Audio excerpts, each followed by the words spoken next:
Okay, so are you ready to dive into some serious self-defense stuff today? I'm ready. Not just like, the martial arts stuff, but like real world, mental resilience, all that. Yeah, it's interesting how many people completely forget about the mental side of self-defense. Oh, totally. And that's what I thought was so cool about this real self-defense thing you sent me. Uh-huh.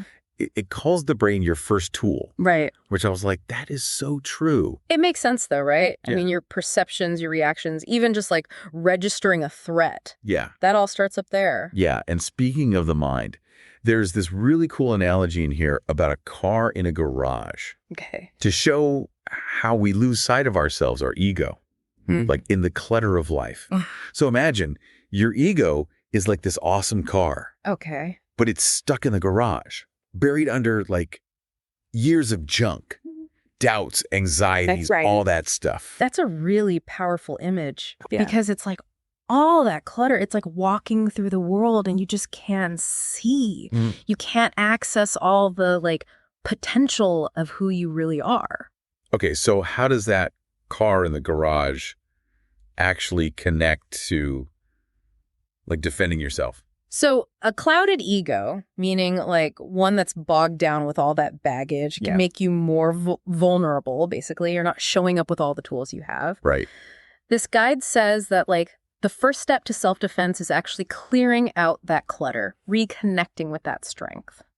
Interesting. So it's like mental self-defense is just as important as knowing how to, Absolutely. throw a punch or whatever. Yeah. And speaking of the physical stuff, the guide talks about men and women, like how they might approach self-defense differently. Oh, which makes sense. Yeah. I mean, there are some obvious physical differences. And for women, it's a lot about distraction, and like really targeted techniques, exploiting weaknesses instead of trying to like match force. And this is where it gets kind of crazy. High heels Oh, yeah. as weapons. They can be. It's true. Think about it. A good hit with a stiletto to a vulnerable spot could give you time to run. That's like badass, but also terrifying. It is. It makes you realize how vulnerable we are. Totally. And they do say this source, that physical fighting should be the last resort. Right.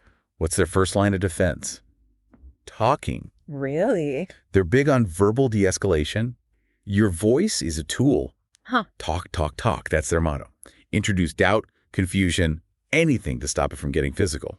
And they have this tip about using the 5 W's and 1 H. Oh, interesting. To throw the attacker off. It's like questions as a smokescreen of what you think. It's fascinating. They compare it to like hypnosis almost. A calm voice asking over and over. It can really make it opening, especially if someone's already like agitated, Wow, so it's verbal judo. Exactly. I love it. It's amazing how this guide combines like psychology with actual moves. Totally. It's about getting the mental game as much as the physical. Speaking of physical, next time we are getting into those techniques. Oh, okay. And some of them are wild. So get ready because we're going to talk about how to use your body to defend yourself. Okay. Like literally parts of your body.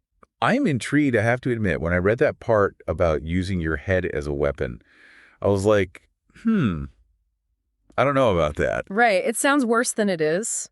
Yeah. The source talks about this Burmese boxing bando, and headbutts are like a real technique in that. So it's not just like a last-ditch thing. No, but like any move, it's about, doing it right and knowing when the source was saying it's a close-up thing, high impact, to create an opening so you can, Get away. Exactly. They even say where to aim for, like the forehead, the back of the head. It's the strongest parts. Makes sense. And then it's not just your head, it's your whole body. Think of it like a weapon. Okay. Elbows, knees, the obvious, but also teeth, even fingernails. Fingernails, what are you going to do? Scratch someone.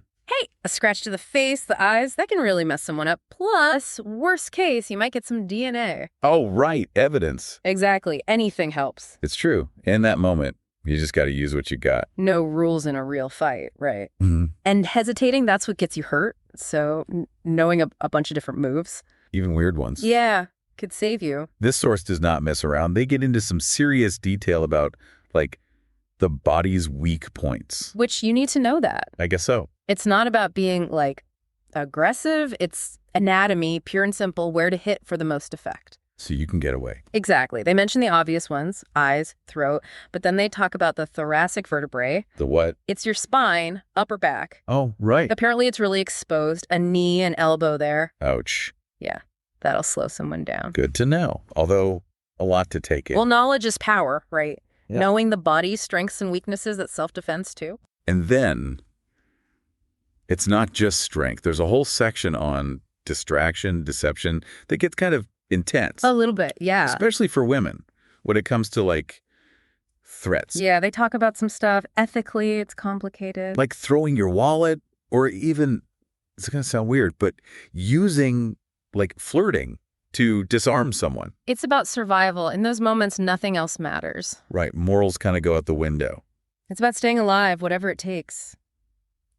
Intense. So we've talked about fighting, but what about just like being in the world, different situations? That's where we're going next, because this source gets real specific about like being on a crowded street, body language, that stuff. So we've talked about actually defending yourself, but what about just like moving through the world, you know? And this source is really big on body language, like how to avoid looking like a target. They even say to try it out, walk around like you're really confident, head up, all that. It's funny how much of a difference that makes. Right. You might not feel confident inside, but project it, and people pick up on that. It's like you're telling them, not an easy mark. Yeah, don't mess with me. Exactly. And it's more than just how you stand. It's eye contact, how you dress, the whole thing. Blending in. Yeah, not standing out. That's key. Don't be the slowest gazelle. Right. Ouch. Yeah, I get it. So they get into specifics too, like what to do if you're on a crowded street or on the subway, even a dark train car, all those kind of situations. Real world stuff. And there's this thing they say about criminal groups, how there's often one guy, the weakest link, who's most likely to get aggressive. Probably trying to prove something. Yeah. And if you can spot that guy. It changes how you react. Totally. It's like we're not just fighting one person, it's a whole dynamic. Absolutely. And understanding that, that's self-defense too. It's true. And then this is something you don't always hear about with self-defense, but they talk about domestic abuse. Yeah, that really hit home for me. No pun intended. It's scary how common it is. And how hit. Exactly. So they give stats, warning signs like, even in your own family, be aware. It's about breaking the silence, you know, because abuse thrives on that. They talk about the cycle of abuse, the power stuff, and getting help, which is so important. Nobody should have to go through that alone. No, absolutely not. And it's like, danger isn't always some guy in an alley. It can be closer to home, sadly. True.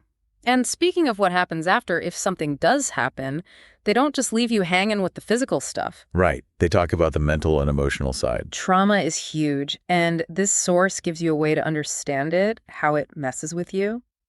And if you're listening and you've been through something like that, they really want you to know it's normal to feel anything, even if it's shame or anger or whatever. It's valid, all of it. And they talk about building back up from that, like actual steps to get your strength back. Taking control, which is what self-defense is all about, right? Not just the fighting part. This has been a lot, honestly. So much good stuff, but intense. It's real, though. Yeah, it is. And they leave us with this question. They were talking about how in some cultures, the afterlife is more important than this life. And it just made me think, how does that change how you view defending yourself? Whoa, that's deep. Right.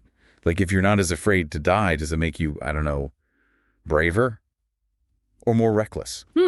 That's something to think about. Isn't it? So on that note, we'll leave you all with that thought. Thank you for joining us for this deep dive into real self-defense.